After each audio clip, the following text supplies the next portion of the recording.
Alright, hey, we're back here for part 2 of the day 3 little video here. Um, Obviously you saw the conversation pertaining to the lava lamps, a great way of viewing all three forms of heat transfer in action.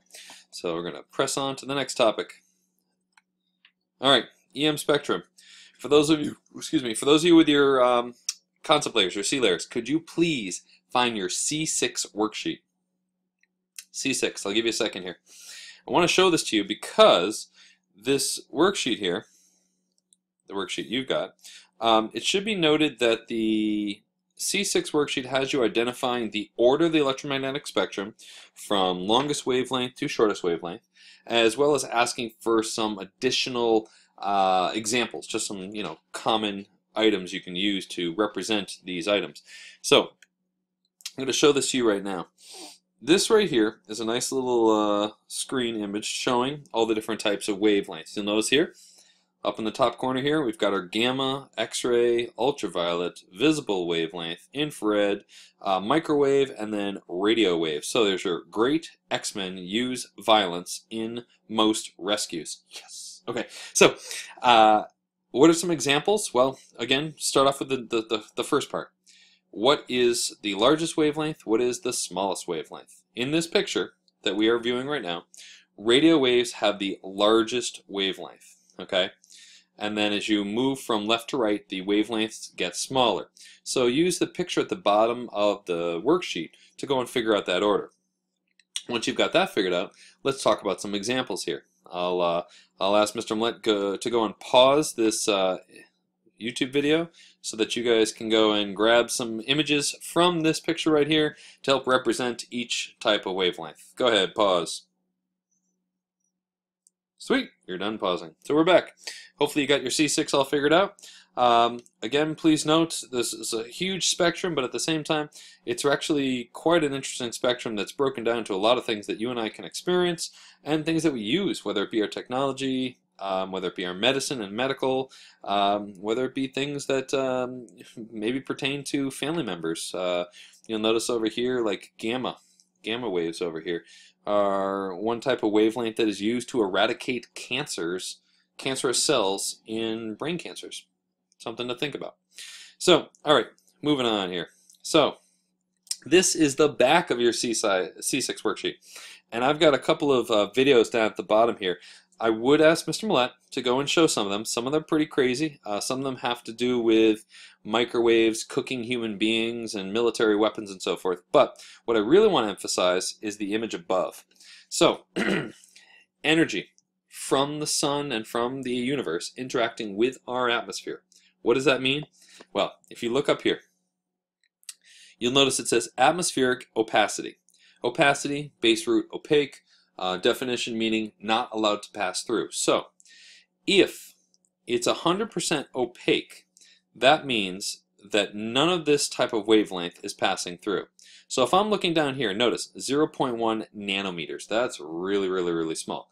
So what type of wavelength would we be referring to? Would we be referring to gamma or radio? Gamma. So thankfully, our atmosphere blocks most of the gamma rays and the X-rays from passing through. 100% blocked. That's huge. That's huge. You'll notice down here it's actually explained. Gamma, X-ray, and ultraviolet. It's blocked by the upper atmosphere. However, you'll notice it starts to dip right here. In fact, it dips right around the time that visible light can actually pass through. So you'll notice here it's dipping down lower, almost to 0% opacity. It's probably more like 5 or 10% that doesn't get allowed in. But that's still pretty sweet because that explains why all our visible light comes in.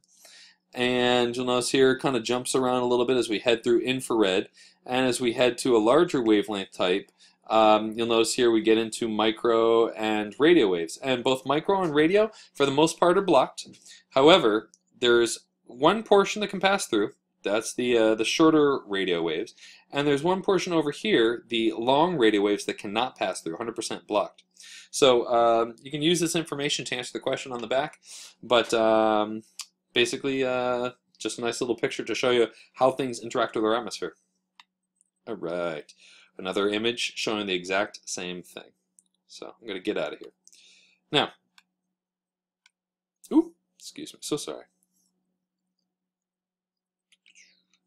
Now, this little picture here shows you why, as scientists and as humans starting with radios, why we actually started off with AM radio waves before we moved to FM radio waves. Think of it from the standpoint that early radio stations were very expensive to build. So does that mean that you had a bunch of them? No, it means you could only afford a few of them. Now, why would that make sense? Well, the choice for AM radio waves was due to the fact that the ionosphere, as you can see in the picture right here, the ionosphere did a really, really good job of bouncing those radio waves back down to Earth. So if you're a radio station, you can send the station wave out and it could bounce off the Earth as well as off of the atmosphere and travel great distances. Now, why is that a benefit? Well, you can go over mountains, so you can go a further distance than you could if you were to use FM waves. Now, why would FM waves be a problem? Well, notice, they are direct line of sight. I hope all of you at some point listening to your radio, this may explain to you why, when you're driving either north or, better yet, east or west on the Mass Pike, why you will lose reception of things like 96.5 out of Hartford, Connecticut. You will lose that as you drive to Boston because you're driving over the Pelham Dome, Worcester Hills, if you will, and you literally lose sight of that radio station and you can't receive it. So, voila, there you are. So, AM versus radio, FM radio, which is why there's benefits of it. All right, now this one is sweet. Now, this here, this chart, and forgive me for trying to move my screen. I don't know if it's actually moving on yours, but I'm trying to move my screen here, my video of me showing this whole chart. Now, you can take a moment here. I'm going to ask you to put this into your notes. This is a definition referring to albedo. Now, albedo, so let's get this highlighted. Albedo has to do with the ability to reflect. A 1.0 is equivalent to 100% reflection. A 0.0 would be a 0% reflection, otherwise known as, instead of reflecting, this would be what we call absorption.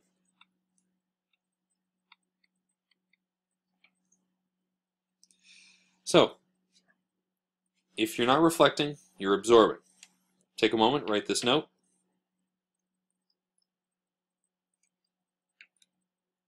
Thank you for pausing. All right, so let's take a look here.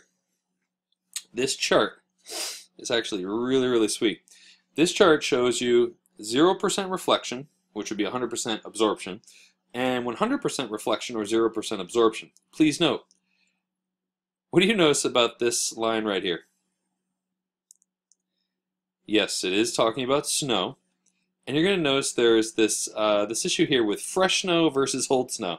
And I'm not talking about dog pee snow. I'm talking about just old snow.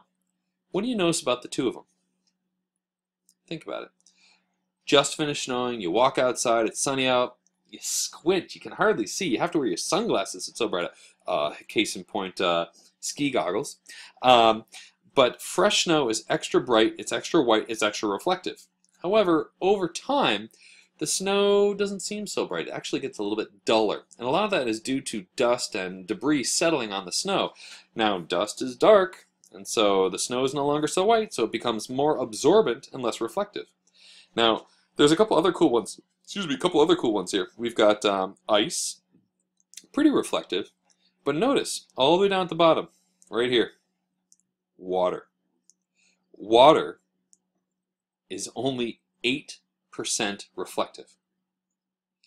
That means 92% of all light that hits water is absorbed. And I told you before, energy can change form. It cannot be created or destroyed, it can change form. So, if it was light before, visible light, and it hits the ocean, or it hits a lake, or it hits a puddle, or it hits a pool, 92% of it is absorbed. Now, it's not going to be light anymore. It's going to be converted into what? It's going to be converted into infrared or heat. So now you've got heat energy in your water. So keep in mind here, water itself is quite absorbent. Ice and snow are quite reflective. A couple other things to note over here. Forests, meadows, crops. Notice they're pretty low on the list here for albedo, but again, energy can be converted and changed. So if a field of corn plants is absorbing sunlight and very little is being reflected, it's not a bad thing because it's not really being converted into thermal. Think about what a plant does with light. What is it converted into? Yes, photosynthesis is the correct answer, and therefore it would be a combination of cellulose but also sugars. So the energy is changing form yet again. So don't be so hung up on forests and meadows and crops here for being really low on the list. They do absorb the energy, but they absorb it and convert it into food, which we benefit from. Notice most of the clouds are up here on the really reflective side. That's a great thing. So just kind of keep in mind here what's going on with albedo. It's the ability to reflect. So it's the difference between, say, a black car in a parking lot or a white car in a parking lot. Which one are you going to be more inclined to touch on a nice, hot summer's day? I think. To help this out, Mr. Guest Teacher Tim, if you'd be kind enough, Mr. Mullett, I apologize, if you could go and have the students watch these 2 YouTube videos, that would be awesome. All right, next slide.